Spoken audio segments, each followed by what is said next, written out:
Ayan, habang naghihintay tayo, hinihintay ko yung dalawang anak ko na nandun sa loob sa nagbabayad na sila doon sa pinamili nila. Andito naman ako sa aking girlfriend. Ayan, ang aking Montero. Ito ang aking girlfriend. Itong Montero. Ayan o.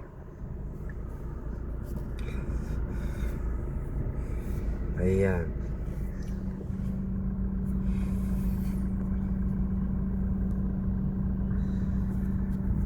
Hinihintay ko sila lumabas na ako, nainip ako sa loob. Dito ako sa loob ng aking girlfriend, ang aking baby, ang aking Montero. Eto, ayan. Lumabas tayo ha. Ayan, mainit sa labas. Ayan.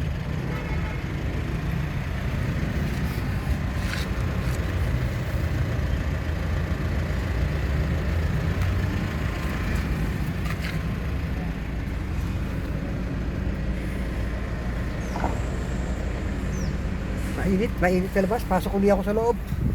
Mainit. Mainit. Grabe ang init sa labas. Ayan. Tuma tayo sa loob. Masyadong mainit sa labas. Ang init ng sikat ng araw. Grabe. Grabe ang sikat ng araw dito sa lugar na to. Ayan.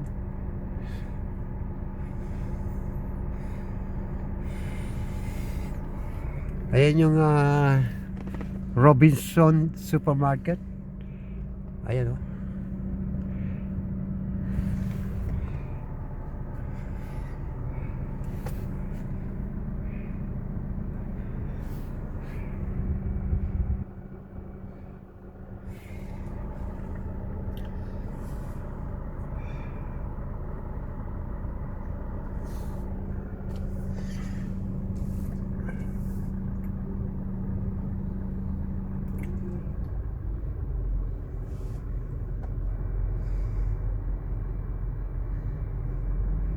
At least dito sa loob, mga aking sasakyan medyo malamig dahil naka-aircon tayo.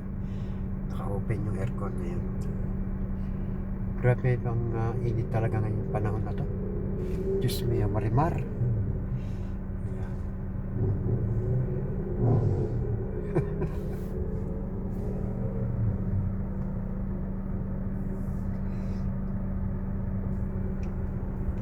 Okay. Yan na muna mga lalabs, mga sisikoy, mga minamahal kong mga supporter ng aking channel, Barangay LS 90.7. See you sa susunod nating vlog. Thank you so much. God bless. Bye-bye.